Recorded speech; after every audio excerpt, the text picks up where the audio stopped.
अब आज की हमारी जो क्लास स्टार्ट होगी वो उसका नाम है Ganga river system. River system में क्या आता है? मुख्य नदी गंगा और उसमें मिलने वाली सभी नदियां। गंगा सिर्फ नदी नहीं है बल्कि नेशनल रिवर ऑफ इंडिया है। तो गंगा आपके लिए कितनी इंपॉर्टेंट है? डबल इंपॉर्टेंट है। गंगा बहुत इंपॉर्टेंट है। गंगा की क्लास काफी लंबी चलती है। तो गंगा बनती कैसे, आपको बहुत सारी चीजें इसके बारे में आपको पता चलेगी। पहले जरा ध्यान से देखिए, आपको इमेज क्लियर दिखाई दे रही है? देखिए, गंगा की जो स्टार्टिंग होती है वो होती है उत्तराखंड से। उत्तराखंड आता है आपका भारत के उत्तर प्रदेश में ऊपर। उत्तराखंड जो राज्य है वो उत्तर प्रदेश से अलग हुआ है, जैसे मध्य प्रदेश से अलग हुआ है छत्तीसगढ़, ठीक उसी प्रकार से उत्तर प्रदेश से अलग होने वाला राज्य है उत्तराखंड। ठीक है, उत्तराखंड से गंगा निकलती है, लेकिन तब उसको गंगा नहीं कहा जाता है, तब उसका नाम होता है भागीरथी। वेदों में जो गंगा का नाम मिलता है वो भागीरथी के नाम से मिलता है। गंगा भी मिलता है, हालांकि ऋग्वेद वगैरह में हिस्ट्री में क्वेश्चन पूछा जाता है कि ऋग्वेद में गंगा का जिक्र कितनी बार हुआ है। कुछ जगह के नाम बहुत महत्वपूर्ण है। जितने भी ये प्रयाग वाली जगह है ना, नाम सुने आपने? रुद्रप्रयाग, प्रयागराज, किसका नाम है? इलाहाबाद का नया नाम है प्रयागराज, पता होगा।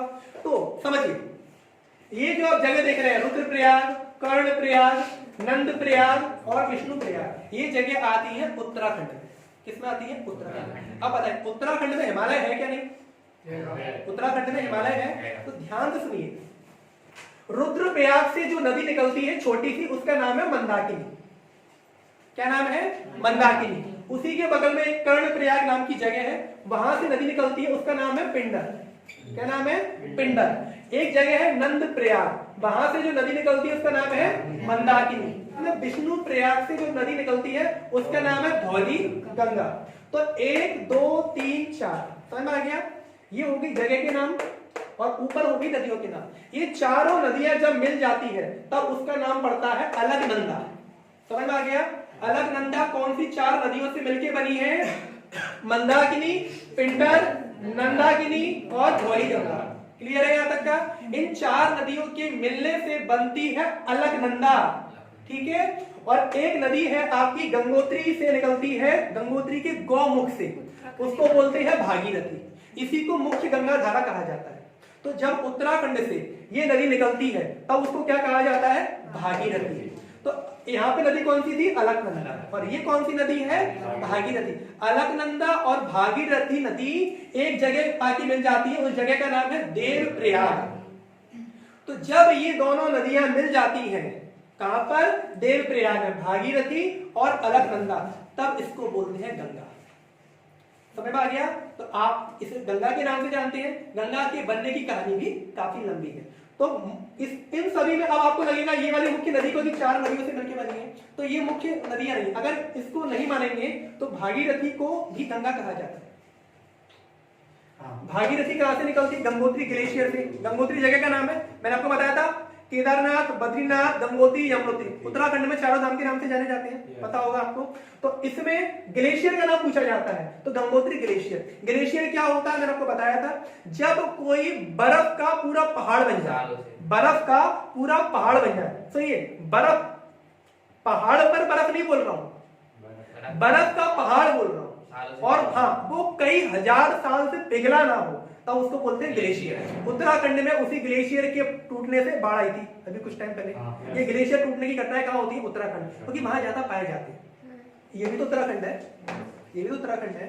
तो यहाँ पे ये चीजें क्या होती है? तो क्वेश्चन पूछेगा कौन सी दो मुख्य नदियों के मिलने से गंगा बनती है? तो आंसर क्या होगा? भागीरथी और अलकनंदा। समझ में आया? भागीरथी और अलकनंदा किस जगह पर मिलती है? तो देवप्रयाग। ये देवप्रयाग कहां आता है? तो देवप्रयाग आपका उत्तराखंड में आता है। समझ में आ गया? उत्तराखंड के बाद अब इसका नाम क्या हो जाएगा? देवप्रयाग के बाद इस नदी का नाम क्या हो जाएगा? गंगा। देवप्रयाग के बाद गंगा भई आपकी ऋषिकेश में और हरिद्वार में। हरिद्वार और ऋषिकेश ये दोनों आते हैं आपके उत्तराखंड में। ठीक है, तो हरिद्वार तक जो नदी बहती है वो उत्तराखंड में। तो क्वेश्चन पूछा जाएगा, गंगा नदी किस राज्य से निकलती है? उत्तराखंड। उत्तराखंड। किस ग्लेशियर से निकलती है? गंगोत्री ग्लेशियर से निकलती है। और उत्तराखंड में गंगा नदी की टोटल लंबाई कितनी है? तो ये क्वेश्चन पूछा जाएगा। तो इसका जो आंसर है उत्तराखंड में वो है 450 किलोमीटर। समझ में आ रहा है? पूरे उत्तराखंड में गंगा की जो लंबाई है वो केवल 450 किलोमीटर है। यहां से सिर्फ निकलती है, यहां सबसे ज्यादा बहती नहीं। फिर क्वेश्चन पूछेगा किस राज्य में गंगा नदी सबसे ज्यादा बहती है, तो आंसर होगा उत्तर प्रदेश में। समझ में आ गया। तो इसके बाद में नदी एंटर कहां कर जाती है आपकी हरिद्वार के बाद में कहा जाएगी यूपी। तो क्वेश्चन पूछता है यूपी के किस जिले से शुरू होती है गंगा, तो आंसर है बिजनौर। समझ में आ रहा है, बिजनौर। बिजनौर के बाद बहती है नदी नरौरा, उसके बाद बहती है फर्रुखाबाद, फिर बहती है कन्नौज। कन्नौज में गंगा से दो नदियां मिलती हैं। जो नदी गंगा में मिल जाएगी उसको क्या बोलते हैं, सहायक नदी या फिर ट्रिब्यूटरी। इंग्लिश में बोलते हैं ट्रिब्यूटरी और हिंदी में बोलते हैं सहायक नदियां। यानी गंगा में मिलने वाली नदियां जो क्या होती है वो सहायक नदी होती है। इन सब नदियों को मिला के गंगा प्लस गंगा नदी के जो सपोर्टिंग रिवर है उन सभी को मिलाकर कहा जाता है गंगा रिवर सिस्टम, गंगा नदी तंत्र। समझ में आ गया। और इस सिस्टम का नाम जो रखा जाता है वो हमेशा मुख्य नदी के नाम पर रखा जाता है। मुख्य नदी कौन है सब में, गंगा। तो आंसर क्या देंगे, गंगा। तो क्वेश्चन पूछेगा यूपी में नदी कहां एंटर होती है, बिजनौर। ठीक है, उसके बाद बहती है नरौरा, फिर फर्रुखाबाद। कन्नौज में दो नदियां आके मिलती हैं, कौन कौन सी, रामगंगा और काली नदी। रामगंगा और काली नदी। क्वेश्चन बोलेगा रामगंगा किस में जाके मिलती है, आंसर होगा गंगा में। कहां जाके मिलती है, कन्नौज। ठीक है, कन्नौज इतिहास में एक महत्वपूर्ण राजधानी भी रही है। ठीक है, नाम सुना होगा आपने। इसके नीचे आ जाएंगे कानपुर। बच्चे बच्चे को पता है कानपुर में गंगा है, और कानपुर में जो गंगा है वहां ज्यादा काफी गंदी है क्योंकि वहां पे लेदर वगैरह की फैक्ट्री ज्यादा है। पता होगा आपको, इंडस्ट्रियल एरिया है पूरे, बहुत सारी फैक्ट्री लगी है। तो फैक्ट्री का सारा कचरा गंगा में जाता है। भारत में दो नदियां सबसे ज्यादा प्रदूषित है। पहली है आपकी साबरमती। साबरमती को भारत की और कहीं कहीं तो दुनिया की सबसे प्रदूषित, मतलब समझते हो सबसे ज्यादा पॉल्यूशन वाली रिवर बोला गया। दूसरी नदी है आपकी यमुना। जब आप दिल्ली में जाते हो तो यमुना नदी एकदम काले रंग की हो जाती है, मतलब इसको नाला बोलते हैं। आपने मूवी देखी होगी कौन सी, रन।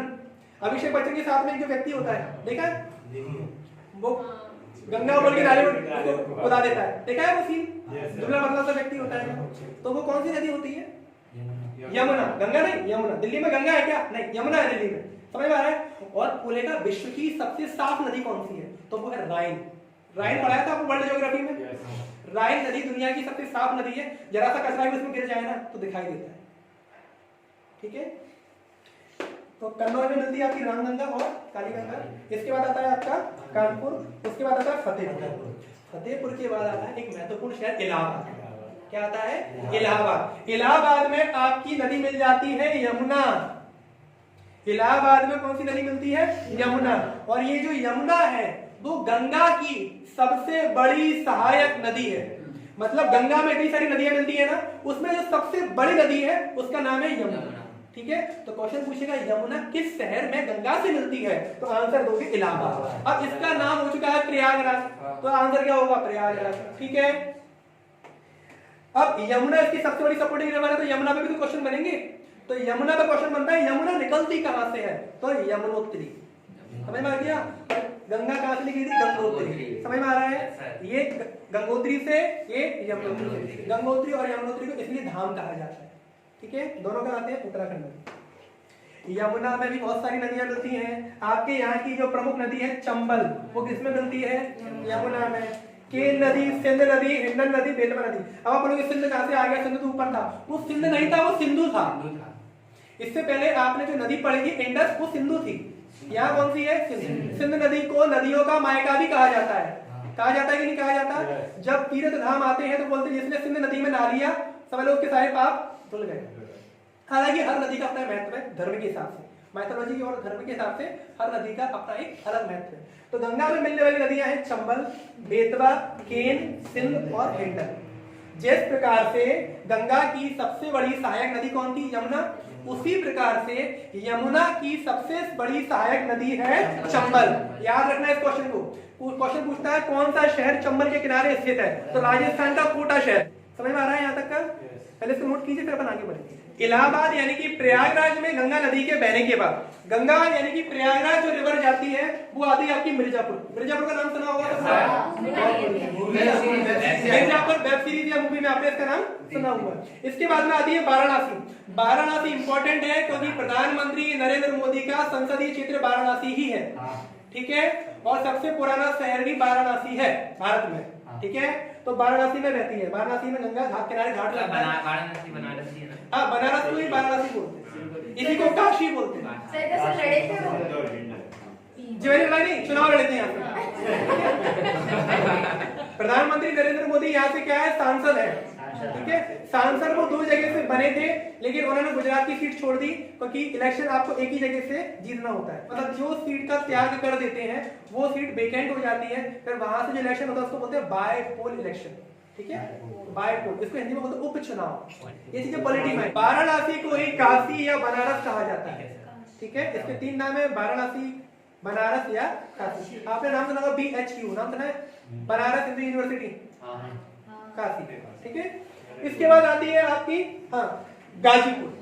वाराणसी के बाद गंगा बहती है गाजीपुर में। तो बिजनौर से लेके, आपने से पहले बिजनौर पढ़ा था, बिजनौर से लेके गाजीपुर तक गंगा नदी जो बहती है उसकी लंबाई लगभग है 1000 किलोमीटर।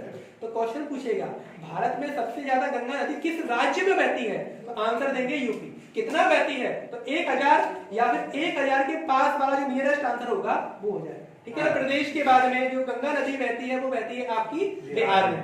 बिहार में बहुत ज्यादा नहीं बहती, तो बिहार में पहले तो बहती है छपरा। छपरा, छपरा इंपॉर्टेंट है क्योंकि इंडियन रेलवे के यहाँ पर बनते हैं पहिए।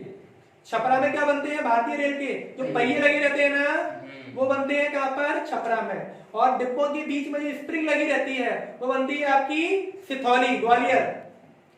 भारतीय रेलवे में जो स्प्रिंग लगती है ना, स्प्रिंग देखिए, बड़ी बड़ी स्प्रिंग होती है जो सॉकर का काम करती है, तो कहां बनती है आपकी सिथौली, ग्वालियर के पास में।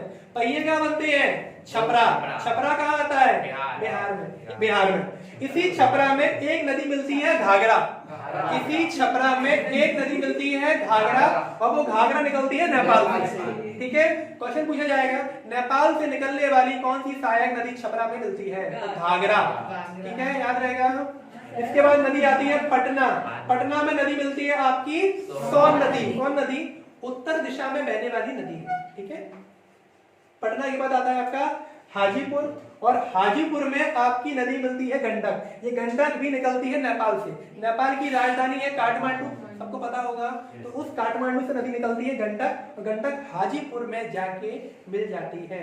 नेपाल में निकलने वाली ज्यादातर नदियां बिहार में मिलती है, और एक रीजन यही है कि बिहार में बाढ़ आती है तो वो चीजें कंट्रोल में नहीं हो पाती, क्योंकि तो गंगा इतनी बड़ी खुद बह रही है, ऊपर से नेपाल की नदियां, क्योंकि नेपाल में हिमालय है ना, तो वहां से सारी नदियां इधर की तरफ आ जाती हैं। तो जो बिहार है, बिहार की जो भूमि है, जो जमीन है, वो अभी इतनी तैयार नहीं है कि बाढ़ को रोक पाए। तो क्वेश्चन पूछा जाता है किस नदी को बिहार का शोक कहा जाता है, कोसी नदी को बिहार का शोक कहा जाता है। अब सवाल उठता भैया इसको क्यों नहीं बोला, इसको क्यों बोल दिया कोसी को?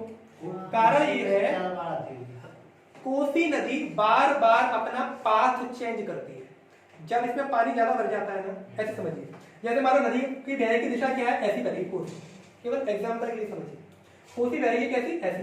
अब इसमें पानी हो गया ज्यादा तो फिर ये आगे चली जाती है। पानी जब ज्यादा डाल दोगे तो फिर ये आगे चली जाएगी। तो बेचारे यहाँ के लोगों को तो पता ही नहीं कि यार पानी आने वाला है, तो यहाँ पे वो बाढ़ बह जाते हैं। और ये नदी एक जगह नहीं, ऐसा कई जगह करती है। तो जिस नदी में ज्यादा मोड़ होते हैं, जो बार बार अपना पाथ चेंज करती है, वहां बाढ़ ज्यादा आती है। समझ में आ रहा है? बिहार का शोक पूछा जाएगा कोसी रिवर, ठीक है। शोक मतलब होता है मोरो, मोरो ऑफ दी बिहार, तो आंसर क्या होगा, कोसी, ठीक है। तो कोसी कहाँ जाके मिल जाती है, भागलपुर में। भागलपुर आपका आखिरी जगह है जहां पर आपकी गंगा नदी बहती है, तो बिहार में। तो बिहार में आपकी स्टार्टिंग कहां से हो गई थी, छपरा। तो छपरा, पटना, गाजीपुर और भागलपुर, ये 4 प्रमुख जगह हैं जहां पे आपको बिहार में गंगा बहती है। अब ध्यान से देखोगे तो चारों जगह कोई ना कोई नदी मिल रही है क्या नहीं? तो मतलब बह कम जगह रही है, गंगा नदी बिहार में कम जगह बह रही है, लेकिन उस पर नदी कोई ना कोई मिल रही है। तो क्वेश्चन पूछ लिया जाएगा। छपरा में आपकी मिलती थी घाघरा, पटना में मिलती है आपकी सोन नदी, हाजीपुर में मिलती है आपकी गंडक, और भागलपुर में मिलती है कोसी। कोसी को ही बिहार का शोक कहा है, याद रहेगा। अब पूछेगा बिहार में गंगा नदी टोटल कितनी बहती है, तो केवल 405 किलोमीटर बहती है, याद रहेगा।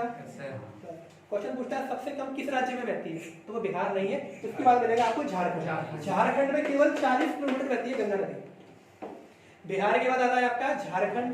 तो झारखंड में आपकी केवल 40 किलोमीटर बहती है गंगा नदी। और कौन सी जगह बहती है? साहेबगंज और पाकुड़। साहेबगंज और पाकुड़। ये क्यों इंपॉर्टेंट है दोनों जगह?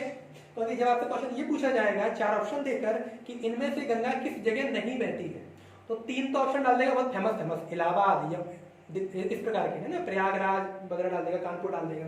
एक आध ऑप्शन आपको ऐसा बता देगा पाकुड़। आप बोलोगे तो नाम ही कितना यही होगा, आप इसको टिक कर देते हो और आंसर गलत हो जाएगा। समझ में आएगा? तो साहेबगंज और पाकुड़ कहाँ आते हैं? झारखंड। झारखंड की कैपिटल क्या है? रांची। झारखंड की रांची। झारखंड में कितनी बहती है आपकी? केवल 40 किलोमीटर। ठीक है। झारखंड के बाद में आपका कहा जाता है पश्चिम बंगाल। क्या आता है? पश्चिम बंगाल। पश्चिम बंगाल में जगह आती है आपकी फरक्का। यहाँ पर बना हुआ Farakka barrage. Farakka barrage, barrage होता है डाइवर्ट करने वाला, नदी के बहाव को डाइवर्ट करने वाला। तो वहां पे क्या बना हुआ है? फरक्का। क्वेश्चन पूछा फरक्का बैराज कहां पर है? वेस्ट बंगाल। ठीक है, वेस्ट बंगाल। इसके बाद आपकी इससे नदी निकल जाती है हुगली। हुगली नदी। तो हुगली नदी आपको कहां मिलती है? कोलकाता में। भागीरथी। फिर आपकी आ जाएगी यहाँ पे भागीरथी। देखो फरक्का बैराज में मैंने आपको बताया था क्या होता है, पानी नदी का डाइवर्ट होता है ना। तो गंगा आपकी आ रही है ऐसी, तो यहाँ पर पानी क्या हो जाएगा? डाइवर्ट हो जाएगा। फिर ये आगे चली जाती है बांग्लादेश में। कहाँ जाती है? गंगा नदी चली जाती है बांग्लादेश में। लेकिन बांग्लादेश में इसको गंगा नदी नहीं कहा जाता है, वहां इसका नाम है पद्मा। क्या नाम है? पद्मा। तो यहाँ से आई आपकी गंगा नदी किस नाम से? बांग्लादेश में पद्मा। यहाँ से आपकी आ जाती है ब्रह्मपुत्र नदी। ब्रह्मपुत्र नदी को बांग्लादेश में जमुना के नाम से जाना जाता है। क्या बोलते हैं? जमुना। यमुना नहीं, जमुना। बांग्लादेश में ब्रह्मपुत्र नदी को जमुना के नाम से जाना जाता है। फिर ये दोनों नदियां बांग्लादेश में ही मिल जाती हैं, दोनों हाई ऑलो करती हैं और बांग्लादेश में ही मिल जाती हैं। जब ये नदियां मिल जाती हैं तब उसको बोलते हैं मेघना। तो मेघना एक अलग होने वाली रिवर बन जाती है। समझ में आ गया? आप अभी क्वेश्चन पूछ रहे थे क्या गंगा से कोई नदी अलग नहीं होती है? तो ये गंगा में मिलने वाली नदी नहीं है, ये गंगा से अलग होने वाली नदी है। समझ में आ रहा है? ये कहां मिली आपकी? मेघना। और इसी मेघना नदी के आखिरी में बनता है सुंदरबन डेल्टा। जब कोई नदियां आपकी अलग हो जाती हैं तो बीच में जो जगह बचती है उसको क्या बोलते हैं? डेल्टा। डेल्टा में 2 विशेषताएं याद रखिए। पहली बात तो जो डेल्टा होता है वो त्रिभुजाकार आकृति का होता है, ट्रायंगुलर शेप का। कैसे? जैसे ये नदी बह रही थी आपकी, ठीक है, इसमें से एक नदी बह गई इधर की तरफ, बह गई, तो यहाँ पर ये त्रिभुज जैसा बनना है कि नहीं बनना? बताइए। तो इसको क्या बोलते हैं? डेल्टा। समझ में आ गया? तो डेल्टा का आकृति किसके द्वारा बनाई जाती है? नदी के द्वारा।